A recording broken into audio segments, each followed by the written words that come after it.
Welcome back to this course on combinatorics. In the last week's lecture, we took a very short survey of the notions related to partially ordered sets, and we hope to use it this week. So, what we are going to do today is to look at a technique called Mobius inversion. So this gives us inversion formulas that can be used as we did in the case of inclusion, exclusion, other topics. So to recall, we said that a partially ordered set is locally finite if all its intervals are finite. Now let us look at the set of all intervals of a poset x and denoted by int of x. Now, consider the set of all functions from int of x to some field, let's say k. So this set is denoted by I of x comma k, and together with the algebra that comes from the field, the k algebra, this is called the incidence algebra of the partially ordered set x over the field k. Now, we don't really need these details, but just to make it complete, I will just mention it. So that this I of xk is a vector space over k, where the convolution is defined by, or the product is defined by the formula fg of x comma y is equal to summation over all z that is between x and y, f of xz, g of zy. Now this summation is well defined because we assume that x is locally finite, which means that the set of all such z is going to be finite, so the sum is finite. So therefore, this product is well defined. Now, equivalently, we can also, instead of looking at this incidence algebra, we can just look at the set of all functions f of x for our purpose. And the set of all functions f of x, which takes x cross x to r, such that f of x comma y, f g of x comma y, right? Again, for two functions, f and g, the convolution is defined by summation of x less than or equal to z less than or equal to y, f of xz into g of zy, such that so whenever x is less than or equal to y and 0 otherwise. So we are just adding 0 here, for the other functions where this interval is not. So therefore, they are not comparable. We don't have the interval. So for the all those elements, we are defining it to be 0. So so these two are essentially the same. Now, if you look at this, you can show that the convolution, the way we have defined convolution, it is associative. So I want you to do this as a homework. So prove that f dot g dot h or f dot within bracket g dot h is equal to f dot g dot h. That proves the associativity for f and f, g, and h in our f of x or in int of x. Now, again, without mentioning it, I just assumed the field here to be R. We can assume it to be C also, or in fact any field. But for our purposes, it will be sufficient to assume it is either R or C. Now, I define another function delta that says that delta of x comma y is equal to 1 if x is equal to y, and it's equal to 0 if x is not equal to y. Okay? This is also defined over the poset. And this function delta acts as an identity for the convolution. So that is a claim. So again, you can prove that by using the definition of convolution. F dot delta is equal to delta dot f is equal to f itself. So therefore, it proves that delta function is the identity function. Okay. Now, here is a proposition. Take any function in f of x. So then the proposition says that the following statements are all equivalent. So first is that f has a left inverse. Second statement says that f has a right inverse. Third statement says that f has a two-sided inverse. And finally, we say that f of x comma x is non-zero for every x in the poset x.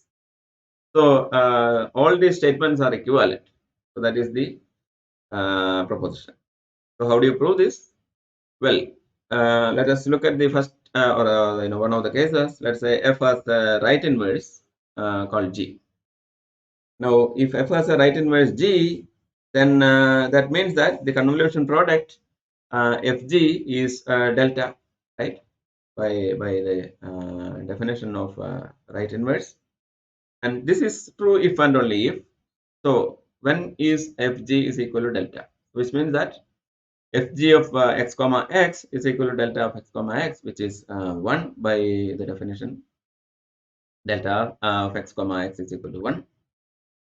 So therefore, f of xx into g of xx is equal to 1 for every x in x.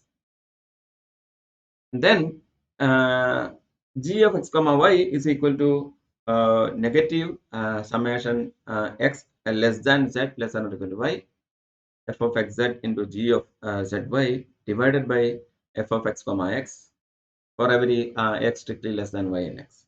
Now, why is this true? So we are saying that fg is equal to delta if and only if this is the case. Right? So, or g is a right inverse if and only if this is the case.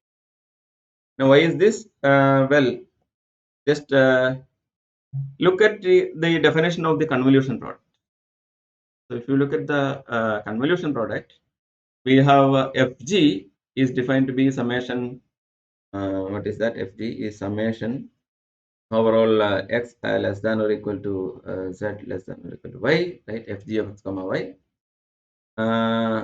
G of f of x comma x times g of f of x comma z,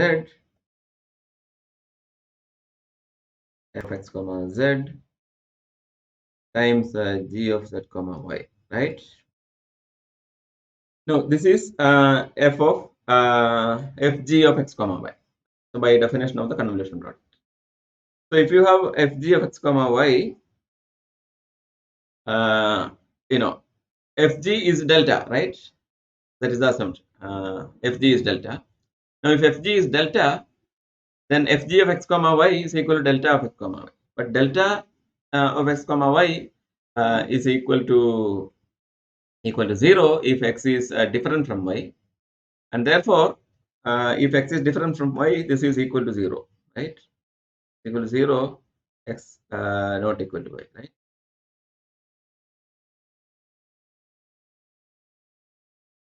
So in the summation, right,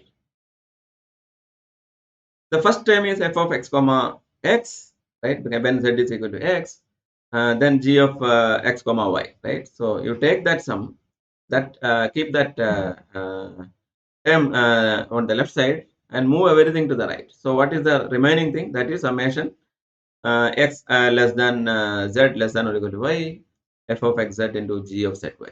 So this is what, see, this is what you will have on the right side, right, with the minus sign. Now, So on the left side we had f of xx into g of xy, right? So you take that to the right side, you will get g of xy to be this way. So therefore, if g is an inverse of f, right? Then g should be defined. So if it should be defined, then f of xx cannot be 0. I mean, f of xx is not 0 because f of xx into g of x is equal to 1, right? And therefore, we can do this division, and therefore we get g of xy this way. So therefore, if there is a right inverse, then we already know that f of xx is different from 0, and g of xy is in this form. Okay, so similarly, you can show the other properties, right? If f has a left inverse, then also similar idea works. And then using the associativity property, we can also show that it has a two-sided inverse. Right? So all these are identical to the assumption that f of xs is different from 0, because in that case we can of course define g this way. And so I want you to do all this computation as a homework, not computation. Formally writing this as a homework.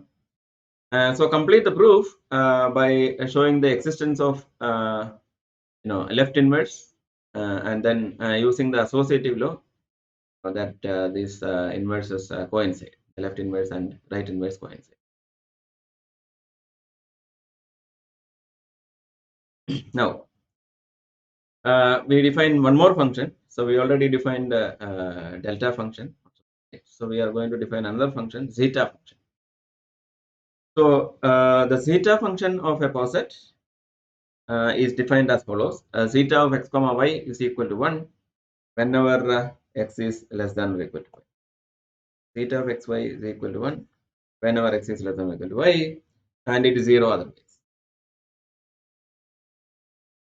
Now this zeta function contains a lot of information about the poset. We will maybe use it sometime, but at the moment I want you to look at this and then try to observe some properties about it. And here are a couple of properties that you can try to prove. The first is to show that if you have the zeta function, then zeta square of x comma y is basically the cardinality of the interval x, so the closed interval xy. So this should be quite easy to prove.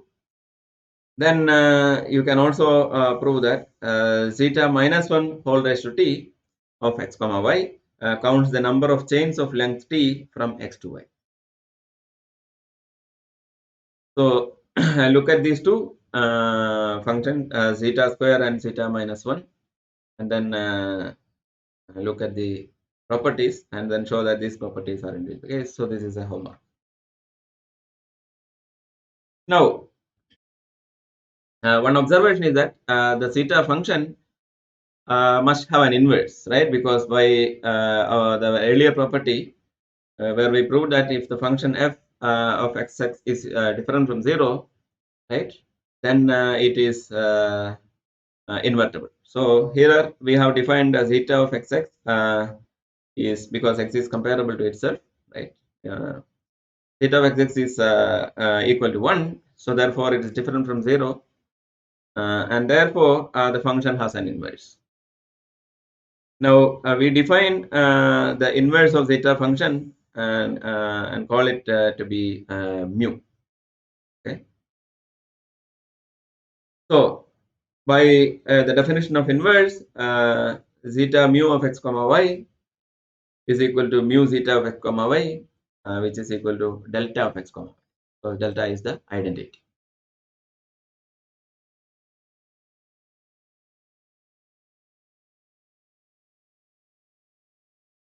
Now we call mu the Mobius function.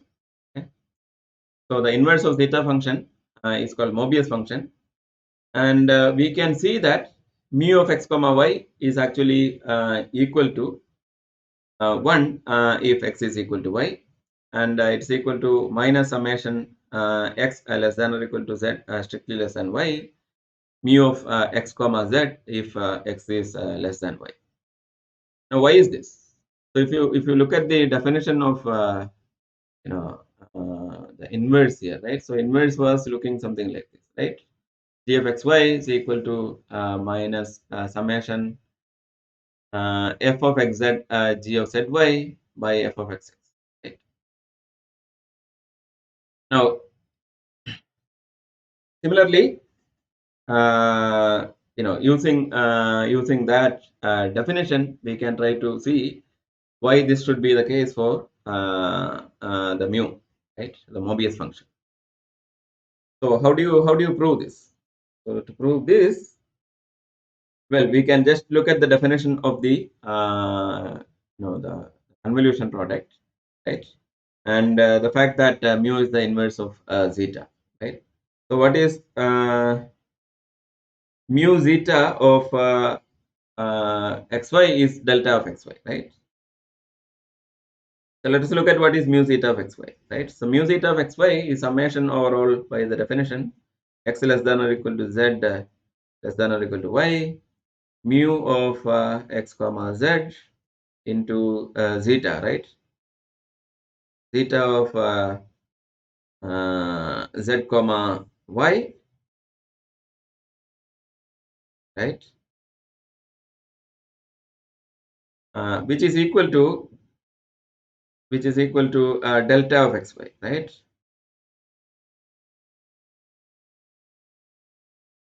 No, and this is whenever x is less than or equal to y. Now, zeta function so has a nice property, right? Zeta function is equal to 1 when x is less than or equal to y, and 0 otherwise, right? So in this interval, what we know is that zeta function is 1 whenever it is looking at the value z, because z is between and y, it's in the interval. So therefore we know that this summation can be written as by us, because zeta is 1 whenever we are counting, and otherwise it is 0. So therefore this is actually equal to summation x less than or equal to y, x less than or equal to z less than or equal to y, right? Mu of x comma z, that is equal to delta of x comma y. This is true. Now if x is equal to y, then then what we get is that, like, there is only one term, so mu of x comma x is equal to 1.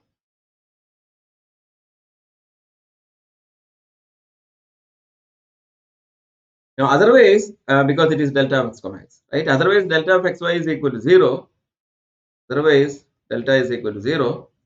Now if delta is equal to 0, we can move one of the terms to the left side, right? For example, mu of xy we move to the left, so therefore we will get this identity, because we just took the last term, right, mu of xy from here, and therefore that's because the summation is 0, we get mu of x comma y is equal to minus summation. So that is the proof that this is indeed the inverse of zeta of xy. So we have the Mobius function, which is the inverse of zeta. So let us look at some example and try to compute one or two cases of the Mobius function. So how to compute Mobius function? So let us look at the simplest example possible. Like, consider the chain. Let us say the set of integers 1 to n ordered by the usual less than or equal to order. Right? So usual order over the natural numbers. So this is our poset represented. The chain is represented like this. Now what is this we already know already, but we can just write it. So theta of x comma y is equal to 1 if x is not equal to y and 0 otherwise, and delta of xy is equal to 1 if x equal to y and otherwise 0. Now, by a definition of the convolution, right, and the definition that zeta and mu are inverses of each other, zeta mu of x comma y is equal to delta of xy. Now, mu of x comma x is equal to 1, right? We already established that it is actually 1, right? And mu of xy has this formula summation minus x less than or equal to z less than y mu of x comma z. So let us try to use this and try to compute mu in this case. So what is mu of x comma x? That is 1, we already know, right? So let us look at what is the next, right? Mu of x comma x plus 1, the next element. Now this, by the summation here, it is minus summation mu of x comma x plus 1. No, mu of x comma x, because the last term is x plus 1, which is a strict inequality, therefore we don't consider that. So because we have already taken it to the left side, so therefore mu of x comma x plus 1 is equal to minus of this, which is minus 1. Now what is mu of x comma x plus 2? Well, that is minus of, first is mu of x comma x, which is 1, then the second term is this, which is minus 1, and then that's it. So this is minus of 1 minus 1, which is 0. And if you continue this, you can see that this, because this sum is 0, this dissolves, and you will get all the subsequent entries to be also 0. So therefore we can see that mu of I comma j is 1 if I is equal to j, is equal to minus 1 if I is equal to j minus 1, or I plus 1 is equal to j, and 0 otherwise. Okay, so we computed the Mobius function of the chain.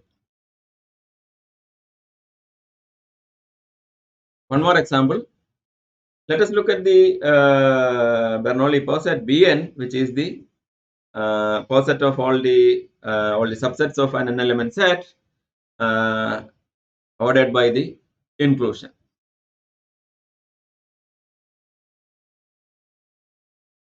So consider a subset of b subset of xn, right? So two sets A and B,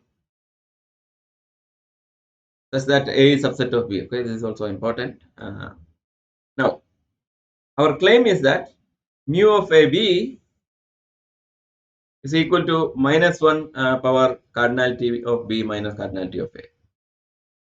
Okay. So we want to find out mu, but we just start with this claim. Now, how can I start with a claim before finding it out? Well, one way to do this is to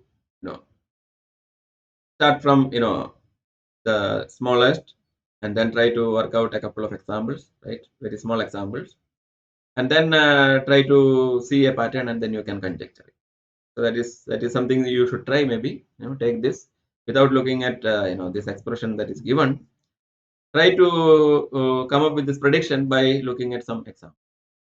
So one can do that, and suppose we have done that and we have the prediction. So now how do you prove this, right? Mu of AB is equal to minus 1 raised to cardinality B minus cardinality B. Now we can use induction here. So for the base case, we have mu of A comma A is equal to 1, right, by definition, but that is equal to minus 1 raised to 0, right? Cardinality of A minus cardinality of A is 0. So therefore the base case satisfies the induction here. Now suppose B is different from A, right? If B is different from A, then we have some elements in B minus A, right? Because B is containing A, right? So look at cardinality of B minus A and call that to be small p. Now because of again the containment, we know that this is also equal to cardinality of B minus cardinality of A.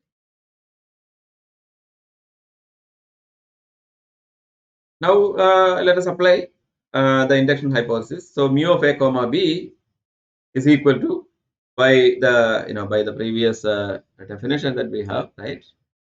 It is minus summation overall y. I think it should be y. Such that a less than or equal to y less than I mean a containing y containing b, where this is a strict containment, mu of a comma y. Okay, so I should make it more clean. Okay, that is of y. Now, so now what is this? Well, here because the size has become smaller, we can use the induction hypothesis. So therefore, this is equal to minus summation a containing subset equal to y, strict subset b, minus 1 raised to cardinality of y minus a, right? Because y is already uh, you know strictly smaller. So now what is this? So this is equal to, now if you look at, we are looking at the subsets, right? Y, and you can, instead of counting over this y, we can also count over the, with respect to the cardinality, right? So what is the cardinality of y? Well, if you look at the cardinality of y to be, let's say, k, then there is exactly p choose k, where p is the largest cardinality here, right? P choose k elements y, right, with cardinality k. I mean, P choose k sets y with cardinality k, and therefore the contribution will be minus 1 raised to uh, so okay, sorry. So what I wanted to say was that k is basically the cardinality of y minus a. So yeah, so y minus a ranging from 0 to p minus 1, you see that there is precisely p choose k of them, and so therefore minus 1 raised to cardinality of y minus a is k, p choose k, where k is ranging from 0 to p minus 1, k ranging from 0 to p minus 1, will be precisely this sum. And what is that? Now this sum, you can verify that this sum is precisely the binomial expansion of 1 minus 1 whole raised to p, except the last term, right, with a minus sign. Therefore this is precisely minus 1 raised to p choose p, and that is minus 1 raised to cardinality of b minus a, because p is the cardinality of b minus a. So that is it. So we have showed that by induction this holds. Okay, so mu of a comma b is equal to minus 1 raised to cardinality b minus cardinality of a for the Bernoulli poset Bn.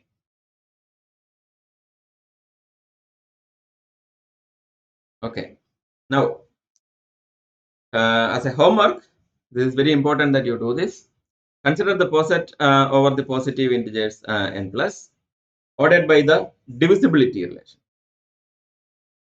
Now we looked at a small subset of this earlier. Now prove that its Mobius function is given by mu of r comma s is equal to minus 1 whole raised to t if if the number s by r is a product of t distinct primes. Okay, so if s by r is a product of t distinct primes, then mu of r comma is equal to minus 1 whole raised to t, which is the number of distinct prime factors, distinct primes of s by r. So t must be precisely the product of t distinct primes. It cannot have, like, a prime square, for example. So in other cases, like all other cases, it is going to be 0. So if s by r is containing a prime power, for example, then this will be 0. But otherwise, it is going to be minus 1 raised to t, where we have exactly t distinct times. Now, so this is your homework. Now we look at what we wanted to look in this section, which is the Mobius inversion. So let P be a poset with a 0. So if you remember 0, we defined in the previous lecture, right? So so this is actually a simplified statement. In fact, one can make it little more general.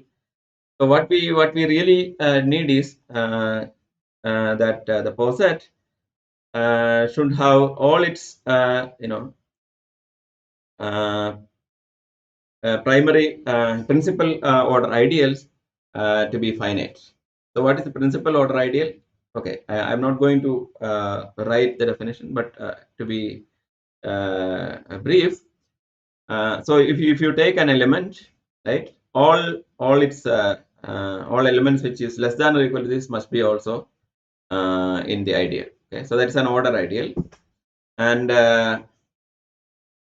so a principal order ideal is the order ideal generated by a single element. So all its principal order ideals are finite. Then then we can do the same proof. It will work. So the main idea is that, like, when you telescope the sum, it should stop at some. And if you are considering finite posets, it's basically equivalent to the same statement, because you can always add a 0, right, and then make it equivalent to this. But for our purpose, this is good enough. So now let f and g be functions from real valued functions on P. Then g of x is equal to summation y less than or equal to x f of y for every x in P, if and only if f of x is equal to summation y less than or equal to x g of y into mu of y comma x for every x in P. So where mu is the Mobius function of the poset P. So this is called Mobius inversion. Okay, so it says that this no, the f and g are functions from P to R, or in fact P to C also works well.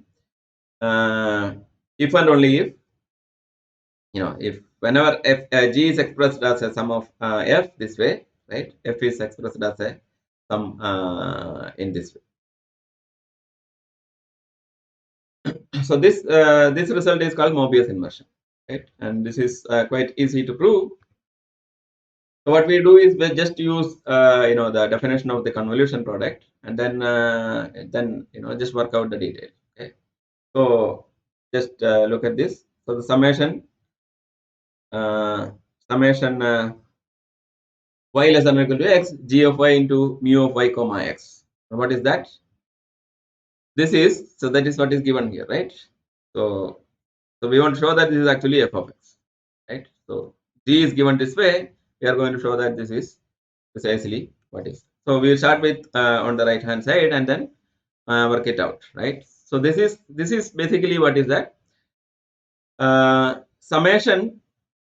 So this is by the definition of the product, right? So g times mu is defined as summation over y less than or equal to x, summation z less than or equal to y, f of z into mu of yx, because I can write g of x in this way.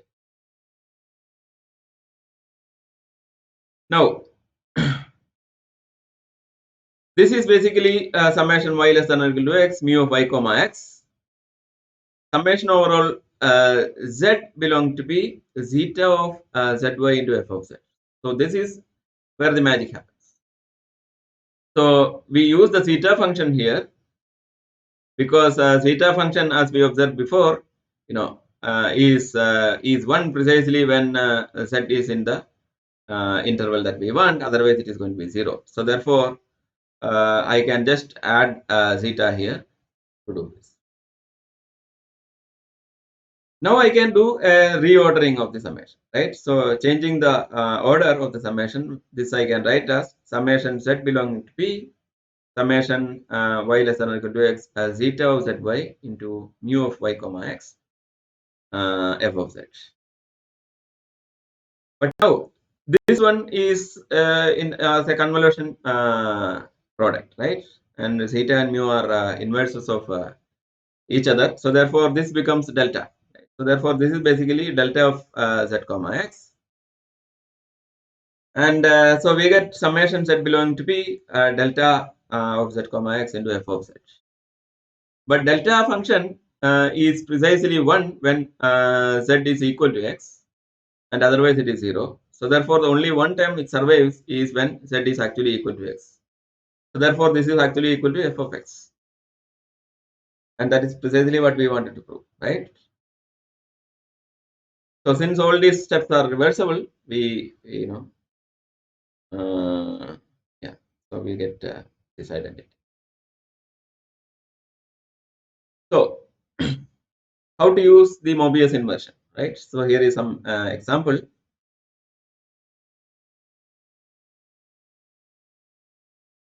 So consider the example that we looked at, the natural numbers with the usual order, which is a chain. Okay. Now, in the previous example that we looked at for computing the Mobius function, we only looked at a small subset of n, right, 1 to n. But one can see that because of the telescoping property that we observed, it works for all the n. So therefore, the Mobius function of this poset is also given by mu of ij is equal to 1 when I is equal to j. It's equal to minus 1 when j is equal to I plus 1, and 0 otherwise. So once you have the Mobius function, let us take two functions, let us say g and f, both from so whenever we are going to look at the functions, it must be from f and g from the poset, right, to real numbers or like complex numbers, something like that, right? So therefore we look at two such functions. So let's say that g of n is equal to summation I equal to 0 to n f of I, right? So this is an example that we looked at before, but now we see it in this avatar, right? The g of n is equal to summation I equal to 0 to n f of I, right? F is also a function over the integers, g is also a function over the integers. Now this is if and only if, of course, f of n is equal to by the Mobius inversion formula, right? F of n is equal to summation I less than or equal to n g of I into mu of I comma n. Now what is this, right? Mu of I comma n is precisely 1 when I equal to j, and precisely minus 1 when j is equal to I plus 1, and everywhere else it is 0. So therefore you will see that this is actually equal to g of n minus g of n minus 1. And this explains our earlier observation of the same thing, right? Why it should be this way. So this is also because of the Mobius inversion formula.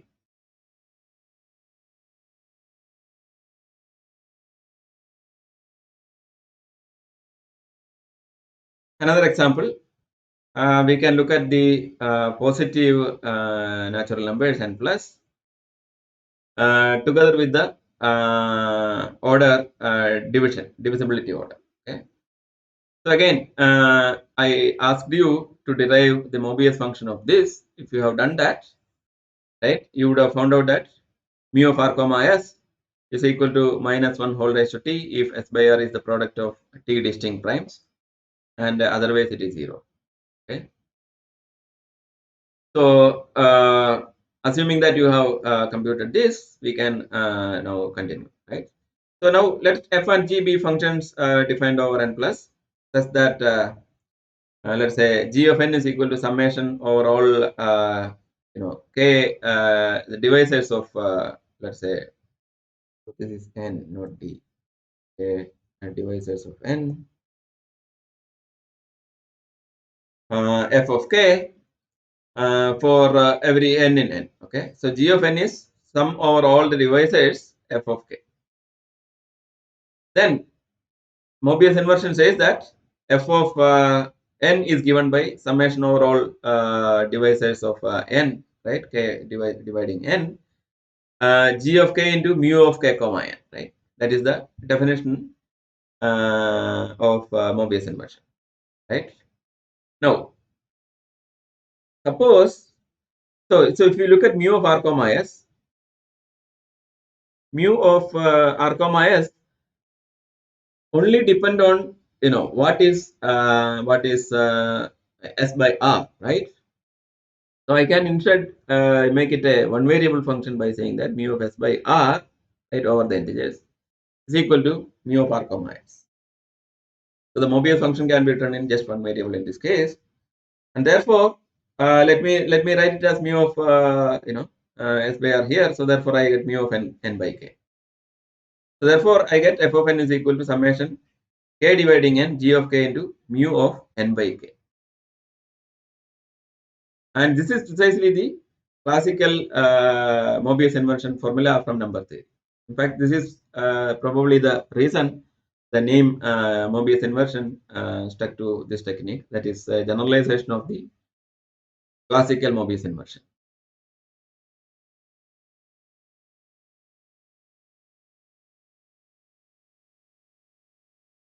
Now we look at the product theorem. So we define the product of two posets earlier, right? So consider the Cartesian product of posets P and Q. Right? So the product theorem says that the Mobius function of the product P cross Q is given by the product of the Mobius function. Okay? So Mobius function of the product mu P by Q of x by x dash y dash is equal to mu P of x x dash times mu Q of y y dash.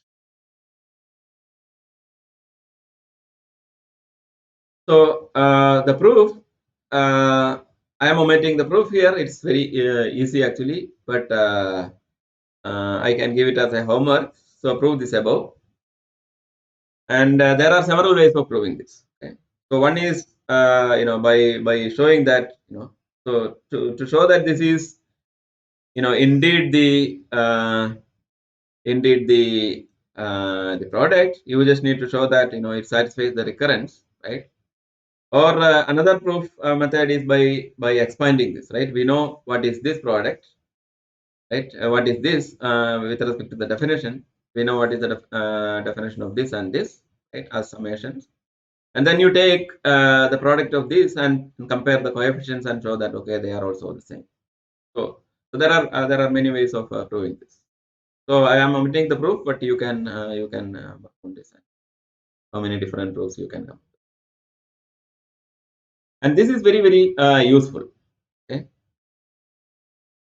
so so how to use this? Well, again, I'll give you this as a homework. So we already asked you to prove that the Bernoulli poset Bn is isomorphic to the nth power of a chain on two elements, right? So where C is the chain of two elements, Bn is isomorphic to the product of chain of two elements with itself n times. Now, because of this property, we can use now the product theorem, right? So if you know how to compute the Mobius function of this, then you can also compute the Mobius function of the Bn by the product theorem. So now first use this to find the Mobius function of Bn, right? Show that like it is indeed the one that we discussed, and then connect it with the principle of inclusion and exclusion, and derive it as a special case of Mobius inversion. So Mobius inversion is a special case of principle of inclusion and exclusion is a very specific case of Mobius inversion. So you can prove this again using this product theorem.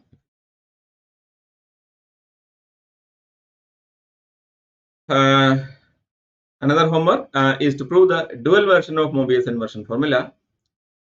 That is, suppose the P is a poset having a 1. So in the first case, we say that okay, P has a 0. And then f and g are functions defined over P, which are real valued functions. Then again, g of x is equal to summation y containing or greater than or equal to x f of y.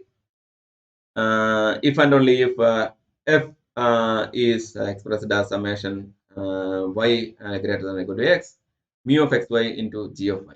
Okay, so just note the order, and also there is a 1 here, right? It's different from 0, and then work out the details similarly. So this is called dual version of the Mobius inversion formula.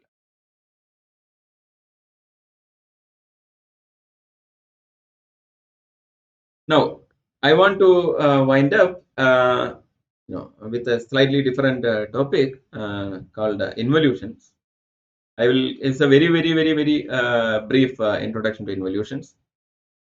We just look at a single example, and then we formally define it, and then that's it.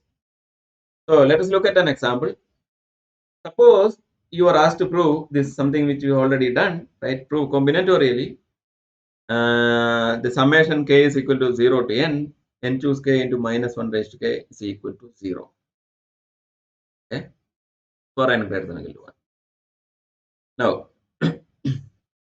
we already have seen a couple of proofs of this, but now I want to prove this using, let's say, involution.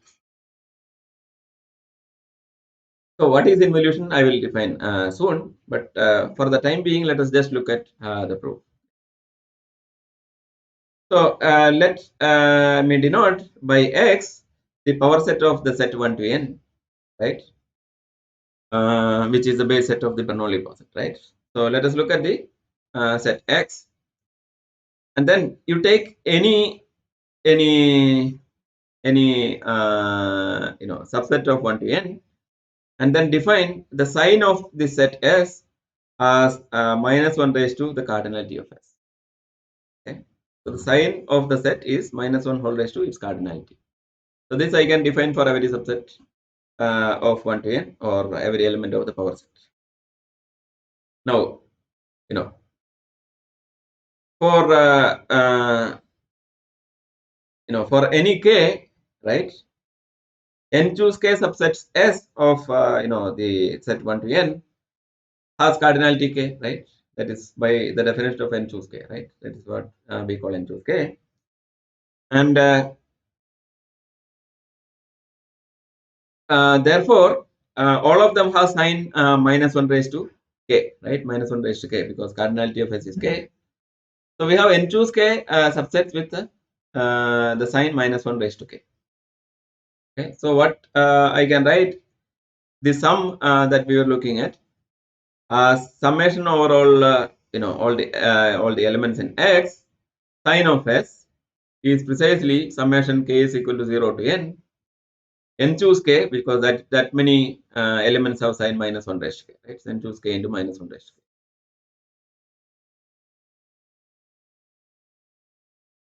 Okay, now let us define a function I from x to x as follows. So the function I takes S, right? Thus, S is a subset of 1 to n. So I of S takes the set S to S union singleton 1 if 1 is not in S. Okay, so if the element 1 is not in the set S, then I add it. Right? So I just add it to S. On the other hand, suppose S contains 1, then I just remove it from S. So it is S minus singleton 1. So I takes S to S union 1 if 1 is not in S, and it will take S to S minus singleton 1 if 1 is actually in S. So we can observe that I is its own inverse, right? I of I comma s, I mean I of s is equal to s, because if phi of s is this form, then I'm going to add it back, right, in the the next step, I of s. If it is this form, I'm going to remove it. So in whichever case, I will get I of s is equal to s. So therefore, I is its own inverse, and I square is equal to identity, right? So I into I is the identity of x. So I is a bijection because I square is identity. I is a bijection, and of course again its own inverse. Now what is the sign of I of s? Well, because s takes elements from whatever its cardinality to either its cardinality -1 or its cardinality +1. Right? I am going to either add or subtract exactly one element. So this will be minus sign of s, because -1/2 the cardinality is different, right? And I pairs each positive object with a negative object, right? Because that is what I does, right? So if this was of sign positive, then it's going to set with the negative sign, because the cardinality, the parity of the cardinality changes. So therefore, summation sign of s is equal to 0. If you take all s in x, right, sign of s is equal to 0.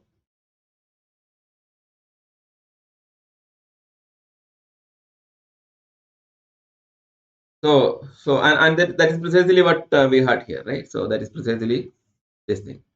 So therefore, by this observation, that we have shown that it is 0. So this is a proof using the idea of involution. So what is involution? Well, so an involution on a set x is a function that maps from x to itself, such that its square is the identity, which means that I is a bijection and I is its own inverse. Now, if you take an involution, I call fix of I as the set of all elements that is not unchanged under I. Okay, so all the elements x in x such that I of x is equal to x itself. So this set may be empty, because I can change. For example, in the previous case, we saw that this set is actually empty, right? Because we will take all the odd sets to even sets and even sets to odd sets. So therefore, there is no element that is fixed. So fix of I can be the empty set also. Now, I is a sign reversing involution with respect to a sign function SGN. Okay, let's say that sign function SGN maps x to +1 and -1. So I is sign reversing if and only if for all the elements that are not fixed by I, right? So all the elements that are not fixed by I, the sign actually changes, right? So sign of I of x is equal to sign of x minus sign of x. So of course the fixed elements will not change the sign, right? But the sign function is already fixed, right? We are not going to change the sign function. We are only looking at what happens to the elements after the the image, right, under the image. So if sign of I of x is equal to minus sign of x for every x in x minus fix of I, right? Those elements that are not fixed by I. Then I say I is a sign reversing involution. And then we have the involution theorem. Right? So what is the involution theorem? That let us say that x be a set which is signed with a function SGN, and I be a sign reversing involution on x with respect to the function SGN. Then summation x in x sign of x is actually equal to summation over all the elements fixed by I sign of x. Okay, so this is the involution theorem, okay? And this is quite useful You will see in your homeworks, and the proof is almost trivial, right? So just looking at it, we can see that why this should be the case, right? Because if you look at all the elements that are not fixed by I, right? So I basically takes the element that are not fixed and changes the sign, and because the square, right? I applied again, will get back, right? In that it's a bijection, right? So we can see that the number of elements that has the plus sign must be equal to the number of elements that has the minus sign, right? And therefore they will cancel out, and those are the guys which are outside the fix of I. So therefore everything else will be added to 0, and therefore the remaining things will be those elements in fix of I with its own sign. So that is the idea, right? So that's an informal proof. Now if you want to formally prove this, we can also do that, right? So just by defining these things, right? So let's say that x plus is the set of all elements in not fixed by I whose sign is plus 1. X minus is those elements not fixed by I whose sign is minus 1. Then the involution I restricted to it's a function which is restricted to the set on x plus is something which takes x plus to x minus, right? And then the involution restricted to x minus takes x minus to x plus. Now we know that I is an involution, therefore it's a bijection. So therefore I x plus must be I x minus inverse, and similarly vice versa. And therefore because this is a bijection, we know that x plus, right? The function going from I x plus to I x minus, I mean x plus to x minus is a bijection. Their cardinalities must be the same. And therefore the summation over all x belongs to x, sine of x is equal to, if you want, of course, you can write summation over all x in x plus, summation over x in x minus, again the summation. And this will be cardinality of x plus and cardinality of x minus, and they are opposite signs, so they cancel out. And what remains is overall the fixed elements, the sign of x, and that is the formal proof. Okay, so here is a couple of homeworks. Using involutions, prove that this identity, binomial identity, summation k equal to 0 to n minus 1 raised to k 2n choose k is equal to minus 1 whole raised to n 2n minus 1 choose n. Again, you can think of proofs using involutions, you can think of proofs without using involutions, combinatorial proof again, and you can also look at algebraic proof. So you have 3 different ways of proofs you can think of. But in this homework you should do this. Then as we mentioned, no, I did not mention this, maybe, right? You can also prove inclusion exclusion formula using involution. Okay, so give a proof of inclusion exclusion formula using involution. I think with that we stop for today, and see you next week.